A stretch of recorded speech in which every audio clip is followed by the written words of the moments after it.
by those who practice terrorism and prey upon their neighbors. As for the enemies of freedom, those who are potential adversaries, they will be reminded that peace is the highest aspiration of the American people. We will negotiate for it, sacrifice for it. We will not surrender for it now or ever. We are Americans.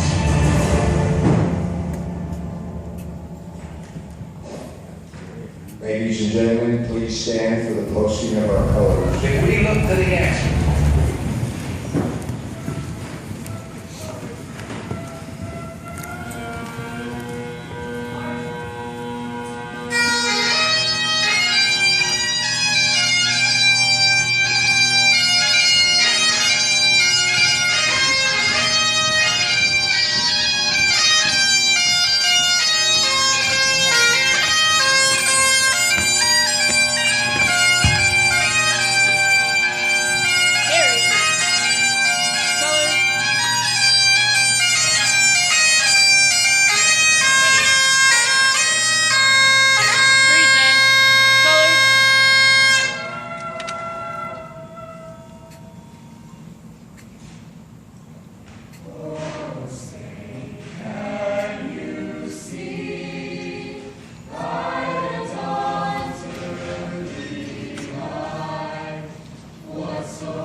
Carrie, colors,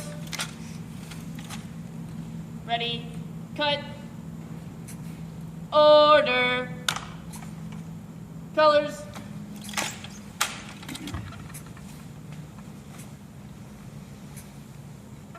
ready, cut, right, face, forward, march,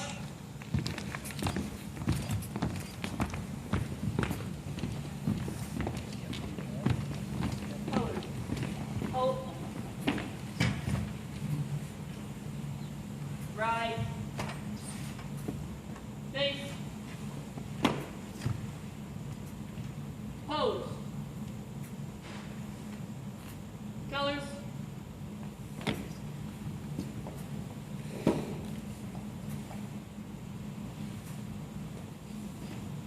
ready, head, move.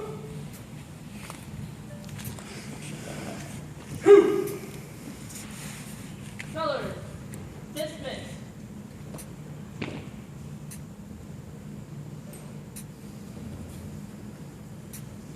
Ladies and gentlemen, your Master of Ceremonies, Mr. Leon Adler. Please be seated.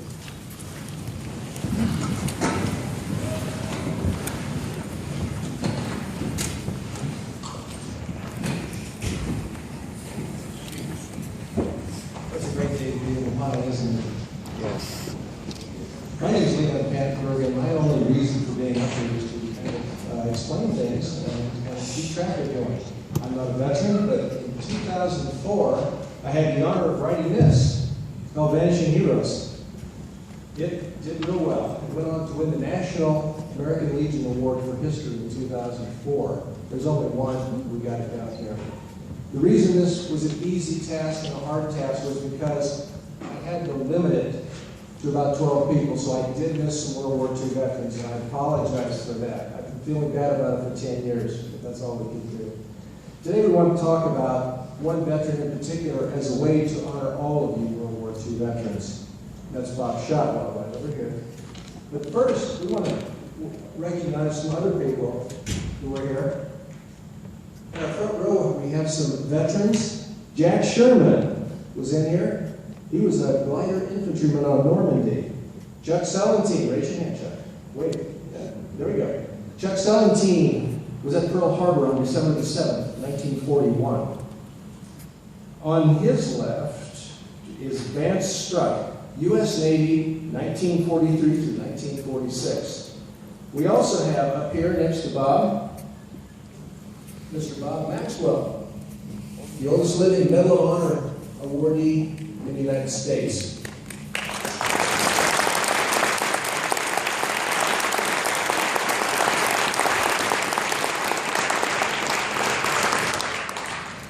Next to him, of course, is Bob Shotwell. We all know Bob. Yeah.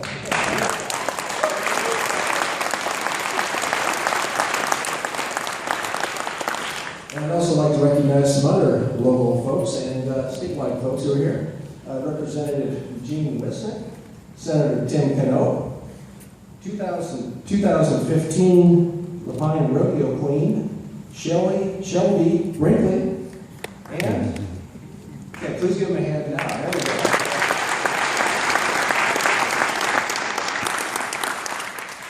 The program today is going to consist of some recollections of Friends of Bob's, and to start with, we're going to have our recently re-elected County Commissioner, Tony DeMello.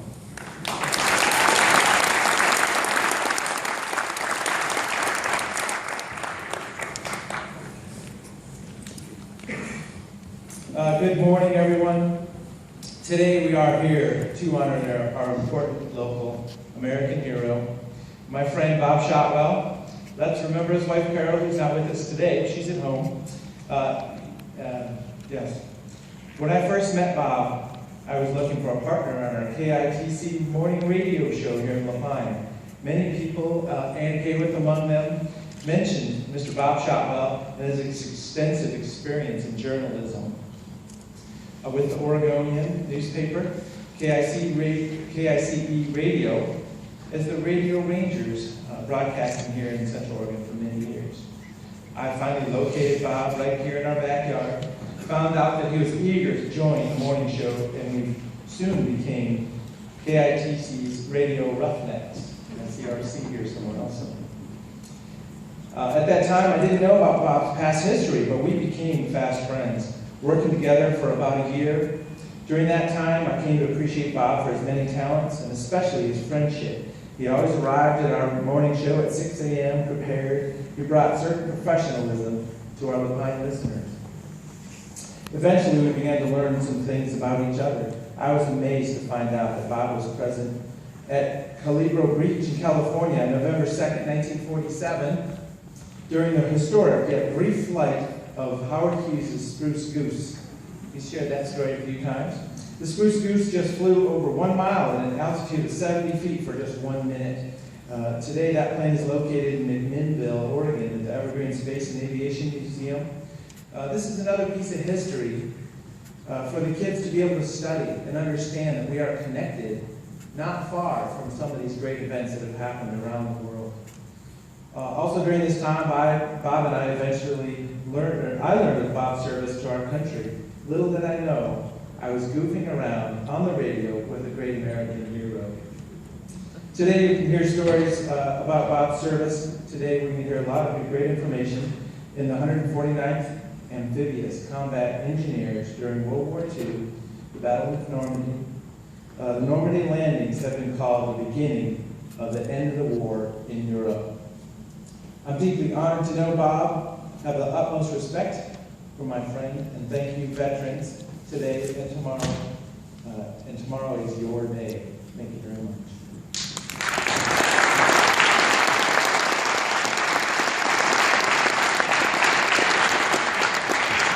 Thank you, Tony. Bob and I go way back, too. We first covered something in 1998 as reporters. I didn't even know he was a veteran until about 3 years later. He doesn't tell war stories. Our next speaker is Mr. Mike McLean. He's an Oregon State Representative with the Oregon Air National Guard.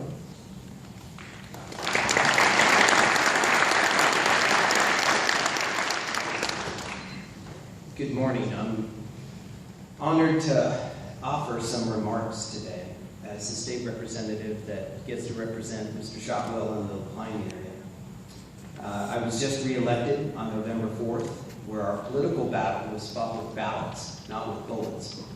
We do that in America because men and women in our armed forces paid a price. Our democracy is alive because of our veterans. I'm also an Air National Guardsman, having joined after 9/11. That was the day we all remember when America was attacked.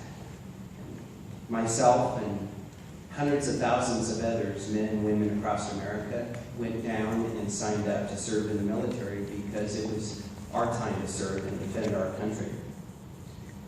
The last time America was attacked before then was 1941. When Bob Shotwell and his generation, and the gentleman sitting in front of us, answered the call and fought a much more horrific war. It was a total war, and had America lost, we would have lost our republic, and we would have lost our freedom. But we are here today because of the price paid by Bob Shotwell and the many others, and three gentlemen sitting in front of us. 2014 is the 70th anniversary of D-Day. The day that Bob Shotwell landed on the shore of France and began to push to defeat Nazi Germany. 40 years after that landing, June 6, 1984, President Ronald Reagan offered these words about the men and the women who stormed the beaches of Normandy. Here are President Reagan's words. We're here to mark the day in history when the Allied armies joined in battle to reclaim the continent to liberty. For 4 long years, much of Europe had been under a terrible shadow. Free nations had fallen. Jews cried out in the camps, and millions cried out for liberation. Europe was enslaved, and the world prayed for its rescue. Here in Normandy, the rescue began. Here the Allies stood and fought against tyranny in a great undertaking unparalleled in human history. The President went on and said, the men of Normandy had faith that what they were doing was right, faith that they had fought for all humanity, faith that a just God would grant them mercy on this beachhead or on the next one. It was the deep knowledge, and we pray God we have not lost it, that there is a profound moral difference between the use of force for liberation and the use of force for conquest. You were here to liberate, not to conquer, and so you and those others did not doubt your cause, and you were right not to doubt. President Reagan ended that speech with these words, strengthened by the courage, heartened by their valor, and borne by their memory, let us continue to stand for the ideals for which they lived and died.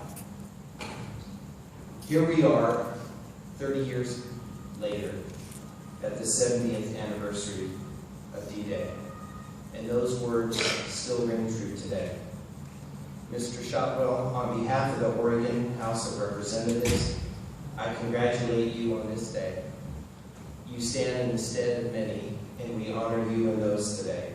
I thank you for your service to America, and for you, and for what all your generation did, so that we might be free.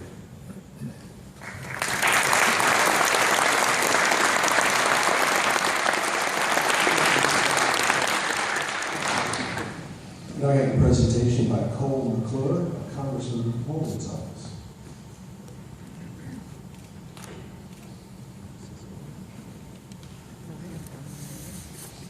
Thank you. I have a letter prepared by the Congressman for Bob. This is for Robert Shotwell. Dear Bob, please accept my hearty congratulations and allow me to join the city of La Pine in honoring you on this day, which has been proclaimed Private Bob Shotwell Day. While serving in the U.S. Army as a combat amphibious engineer at the age of 18 no less, you were part of the first wave of soldiers to assault the beach on what would be known as D-Day. From a group of 40 in your unit, only you and 3 of your brothers survived the task of clearing landmines and wire for other troops. There is no doubt that your community, friends, and family have been justly proud of your service to our nation at the time of war. And today, we all take this opportunity to say thank you for your service and sacrifice in the name of freedom. The unshakable confidence that I have and the strength of the American spirit comes from those citizens such as you, who have selflessly defended our way of life. Thank you for your service to our great nation, and congratulations. Sincerely, Greg Walton.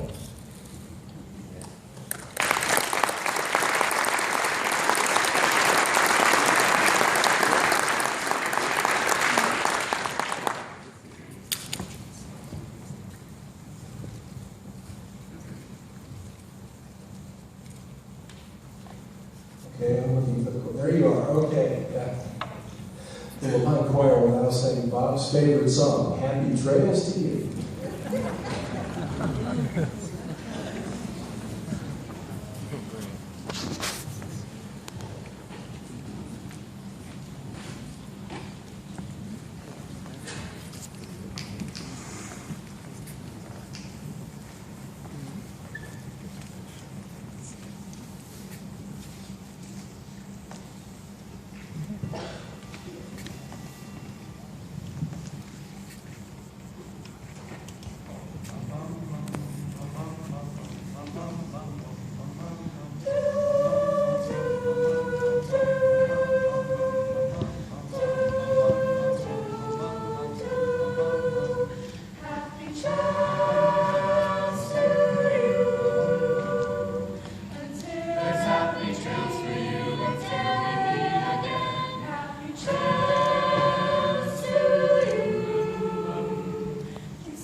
Thank you. It's a great song, isn't it?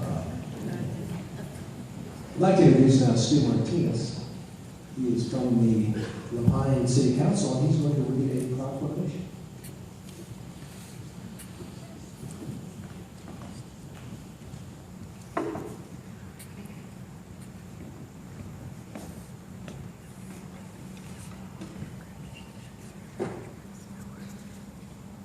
Good morning, Good morning. Mr. Shotwell. Welcome. Yeah. The City Council met in a regular meeting and proclaimed, whereas on June 6, 1944, the United States of America was engaged in a world war against countries who would look to imprint their beliefs on the free democracies of the world. And whereas on June 6, 1944, a day that would become known as D-Day, Robert Shotwell was an 18-year-old private with the 149th Amphibious Combat engineers landing in the first wave of the dock section known as Omaha Beach, on Omaha Beach. Whereas that part of Omaha Beach was 5 miles long and defended by the German army, who had every inch of the beach pre-sighted for accurate firing of mortars, machine guns, and 88 millimeter cannons. And whereas the slaughter started before the soldiers disembarked, where the first wave was almost decimated, and whereas on the afternoon of June 6, 1944, Private Robert Shotwell and others, under the face of heavy machine gun fire, cleared a path on the beach of landmines and wire for troops to advance to the bluffs. And whereas on June 6, 1944, of the 40 combat engineers who landed at Dog Red in the first wave, only 4 were alive. One of those 4 being 18-year-old Private Robert Shotwell. Therefore, be it resolved that the City Council of LaPine, Oregon hereby proclaims November 10, 2014, the day before Veterans Day, Private Bob Shotwell Day in the City of LaPine.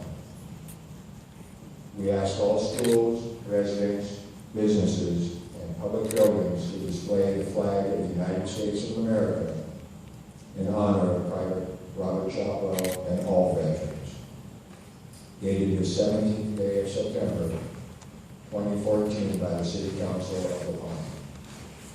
Signed, Ken Mullenix, Mayor, Kathy Agan, Councilor, Greg Jones, Councilor, Karen Ward, Councilor, and Stu Martinez, President of the Council.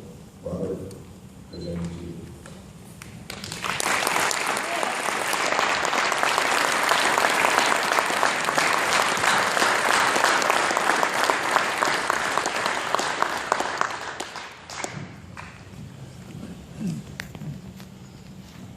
Lyle Hicks has known Rob Shotwell for quite a while, over 30 years. And he's got some stories to tell. So we're going to let him tell them. Would you please welcome Lyle Hicks.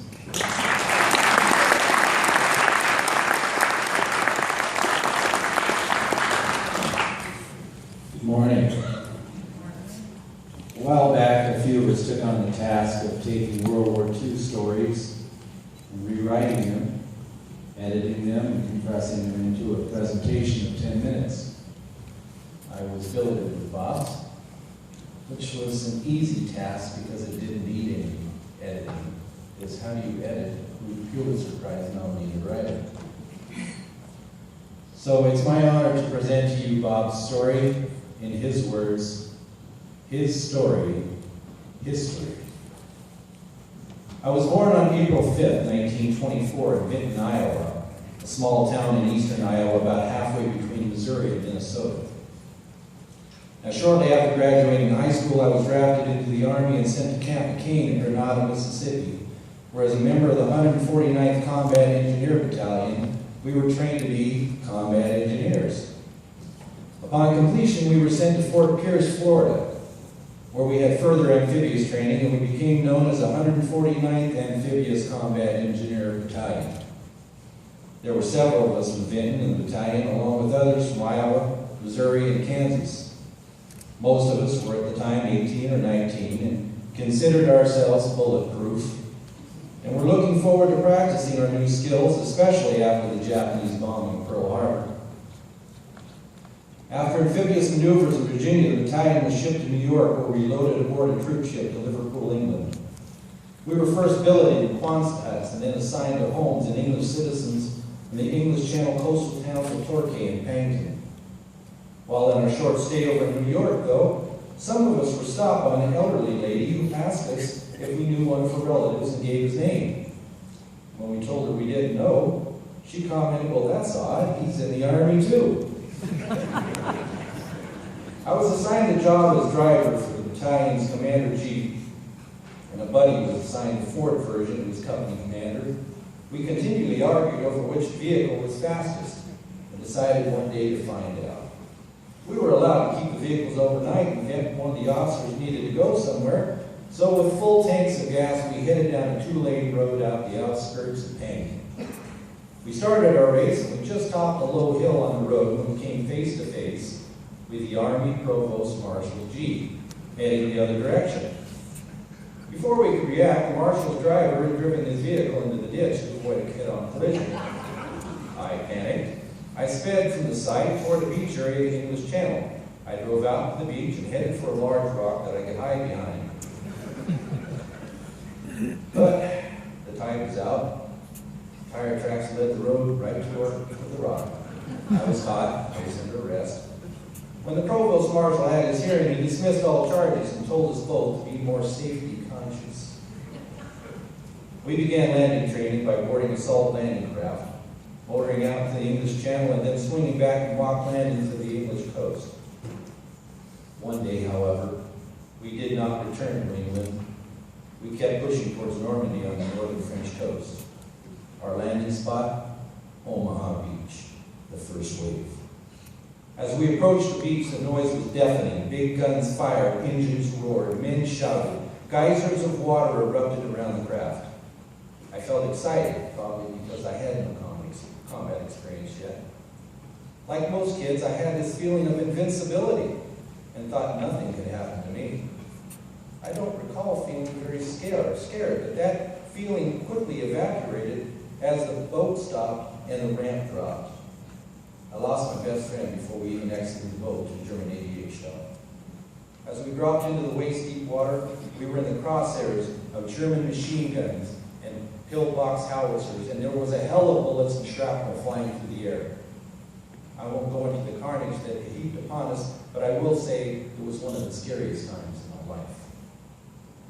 The job of the battalion at the beach was to explode or remove any obstacles on the landing area that might impede or halt the landing for the following soldiers and materials.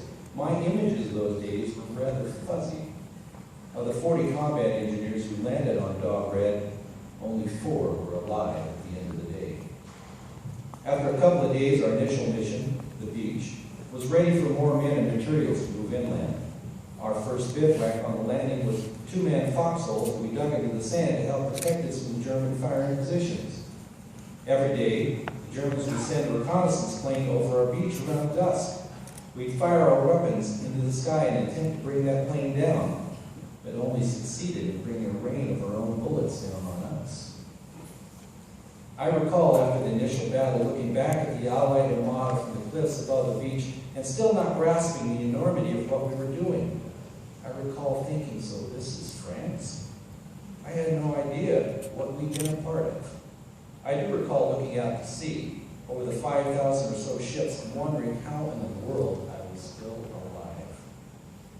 One of the jobs was to cut a road through the seaward edge of the bluff at the top so that tanks, trucks, troops, and equipment could gain access and move inland. Part of securing those areas was to clear the mines from fields at the top of the bluff. Once the mines were cleared, we would stake ribbons to outline the cleared area as a safe place to cross. At one area, some of the ribbons became dislodged and blown across the danger area of the minefield. Subsequently, an infantry troop that had slogged through the surf made the beach landing and reached the top of the bluff, called a rest, and the men spread out to the area of the minefield that had not been cleared. Some of them detonated the mines and were killed. That was the worst post-landing tragedy that I experienced. We were called into action to assist the 1st Army infantry troops across the Rhine River, deep into Hitler's heartland. The crossing was made with assault boats with a 50-horsepower outboard engine mounted on the back. Now, one sergeant got scared. He ran. My buddy and I jumped into the boat and continued the operation. We did it because it was the right thing to do. We brought the soldiers across 8 at a time with machine gun fire above our heads and mortar shells splashing around us. A spotter was noticed on a tall chimney at the other side, so our officers called in an artillery strike. and once he was taken care of, we were able to push through the troops much easier. As the Germans retreated to their homeland, they engaged in a scorched earth policy, destroying bridges and burning fields as they left the captured land behind. One of the jobs assigned to our battalion was rebuilding a wooden bridge across one of the tributaries of the Rhine. We used the engineering skills needed to build a wooden bridge span while we were billeted in homes of some of the natives of the small town that were glad that the Germans were gone. There was a small plant in that town that made schnapps on a daily basis. Some of the enterprising members of our battalion struck up a bargain with the brewers and traded 2 cartons of cigarettes for 2 5-gallon cans of schnapps. Many of the battalion personnel were filling their canteens with schnapps instead of water, and that made things pretty exciting on the bridge as you got drunk and fell off. When VE Day was declared, a call went out to the battalion for volunteers to sign up to transfer to a different battalion that was being sent back to the States for retraining in jungle warfare, and then assigned to the Pacific Theater of War to battle the Japanese. The hook they used was to offer us 30 days of paid leave in the States before returning to the training sessions. I signed up, boarded the troop ship, I headed back for America, took my 30 days, and was en route to Camp Chaffee, Arkansas, for the training when the Japanese heard I was coming and surrendered. I was involved in 4 major combat actions during my time in Europe and was recommended along with my buddy for the Silver Star at the Rhine Crossing. The recommendation was shelved by a lieutenant who didn't want to get the deserting sergeant in trouble. That same lieutenant barked his shin on the side of our boat, received a Purple Heart. I am Combat Engineer Private Robert Shotwell. My friends call me Bob.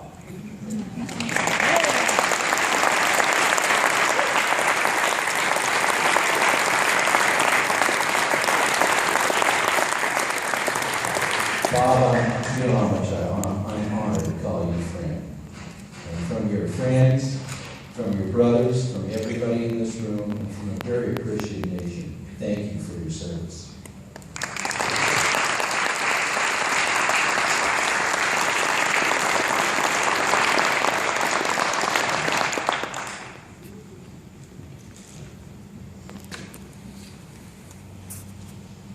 D-Day wasn't just an American show.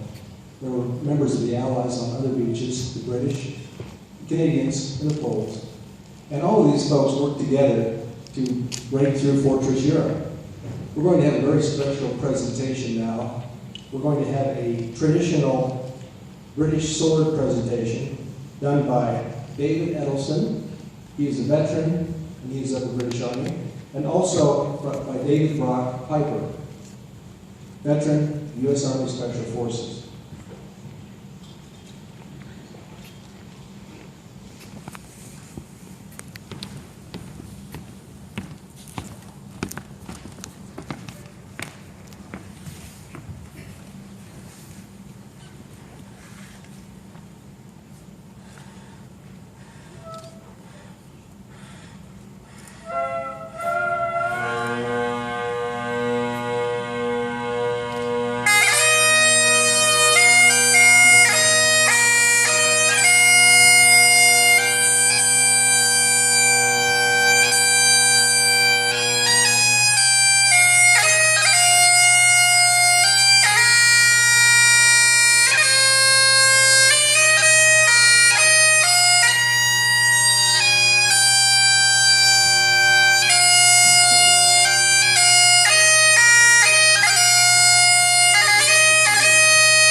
Bend, Oregon area for this next speaker.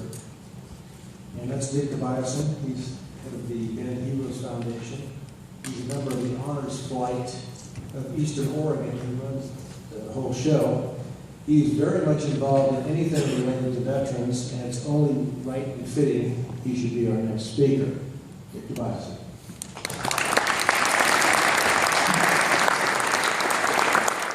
Thank you, everyone.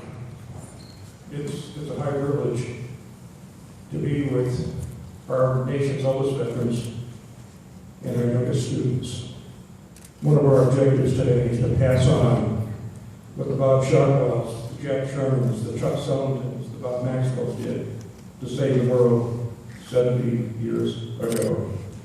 That bagpipe is an instrument of war, just like a rifle or a bullet or a bomb.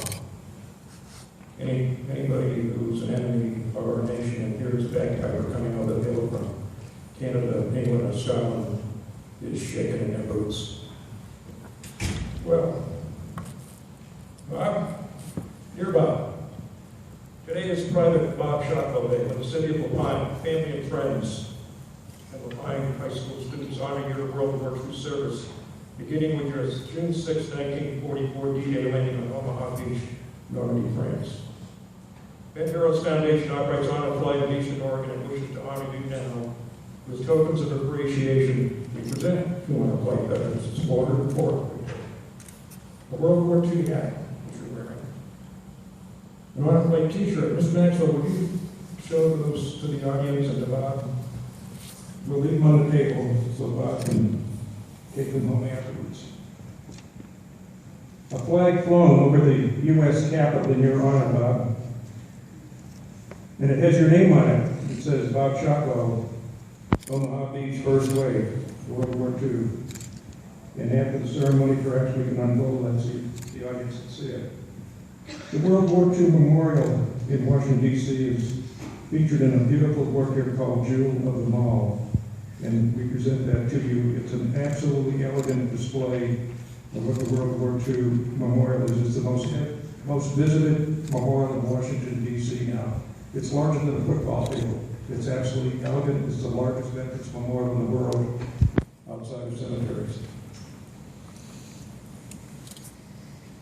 There should be a box of postcards there, but I don't see it. It's in the back.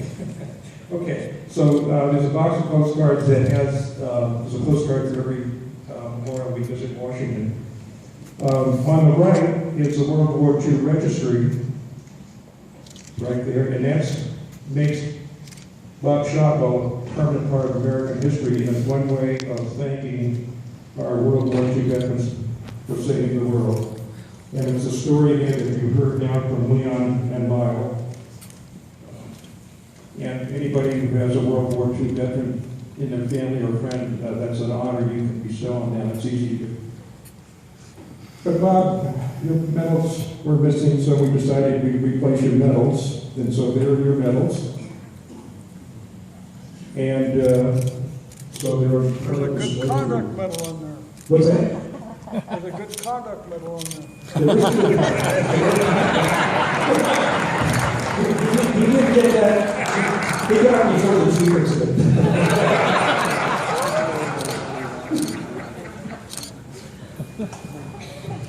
Those were our earned medals. I'm helping Pastor John McWilliams. We got one more thing here about.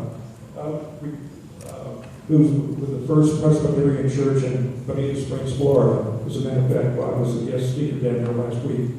And John brought back some sand from Omaha Beach this summer. And so did I.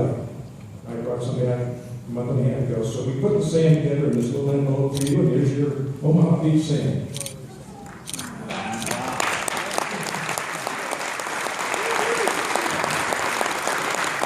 Omaha Beach is called the most expensive beach in the world because we lost 5,000 Americans on that beach that very first day that Bob was there. He lost 36 members of his company, his battalion, 149. When Mary Jane and I were there a month and a half ago, we met a gentleman who served with you. Matt Evans, 29th Infantry Division, 116th Regiment. Your battalion was assigned attached to them to get them on Omaha Beach. So I told him about you. He said, please give Bob my best wishes and thanks for service. I can only echo what Pastor McWilliams says in his letter to Bob, in his letter. On behalf of all members of his church, please let me thank you for your courageous service to our country. We still have a nation because of men like you, and we deeply appreciate the sacrifices you made across the sea to protect and preserve our homeland. Your service and bravery in Omaha Beach and the days that followed should never be forgotten. I'm fully aware that most of you were there usually will shy away from being called a hero. You say that you were just doing the job that you had to be done, and that anybody would have done the same. Maybe so, but in fact it was you who did it, and because of men like you, the world was saved. Because of men like you, I and millions, and that includes us, of others, both the United States and across Europe, can live in freedom and were delivered from the horrors of Nazi Germany. We all wish we had adequate words to thank you for such a gracious gift that you gave us in our country. Please accept this small token, Sam, of Omaha Beach as a thank you.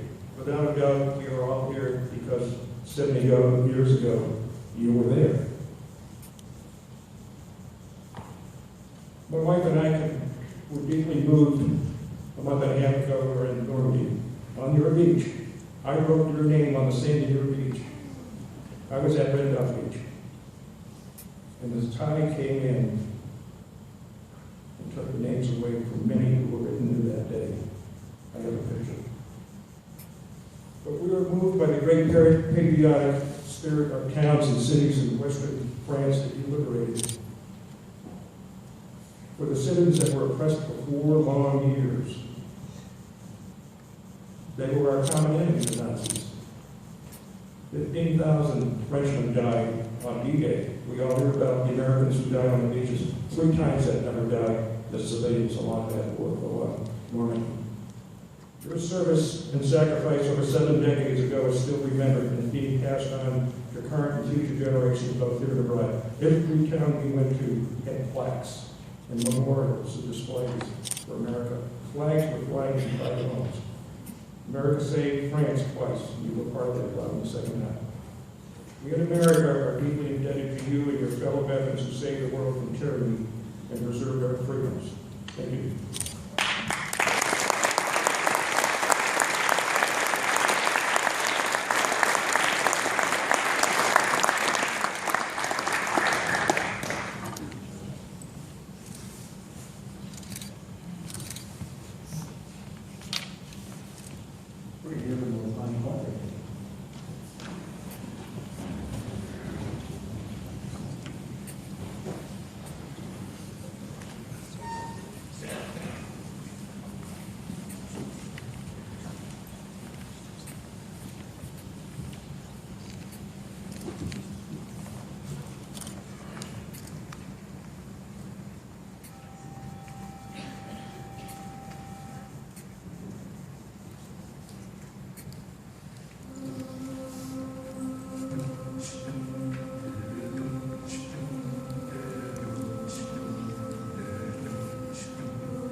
sit would not consider this particular gathering today unless it was a gathering that honored all veterans. So Bob is our catalyst today, but we're here for all of you. And I'd like to ask all World War II veterans to stand up if you can, please. Okay, if you can't, that's fine. That's fine. Good, good. Please help me.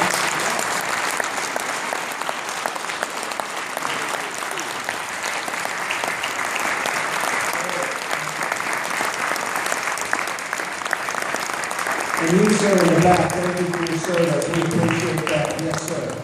Would all veterans please stand?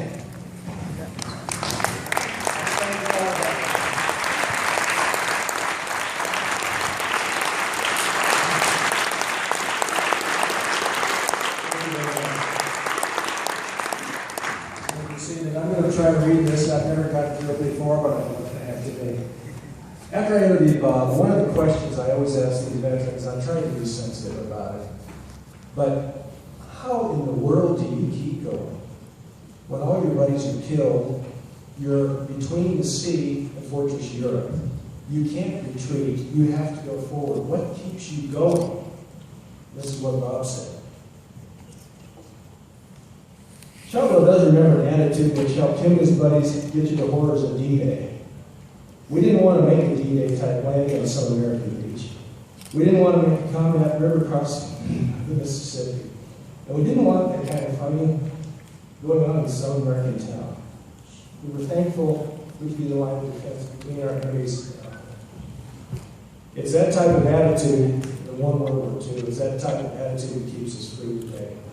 And so, as we close this up,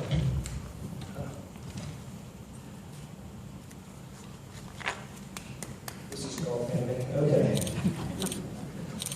Would the honor guard please retire the colors?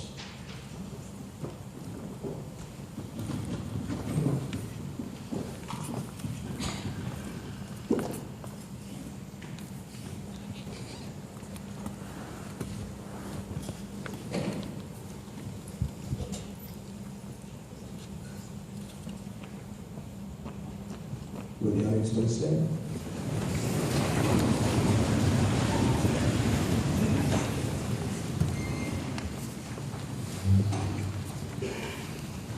Pose. Colors.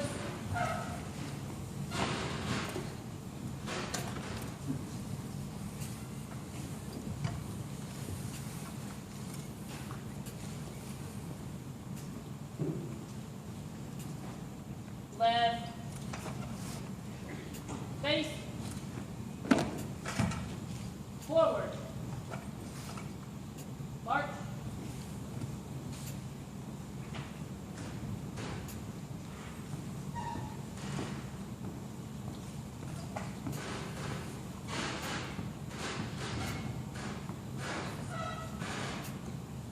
Thank you, ladies and gentlemen. Thank you for coming today. We're going to pipe you out. Let's celebrate the Marine Corps today because it's their birthday. This also goes to all branches. So, who are the Marines? Hoorah!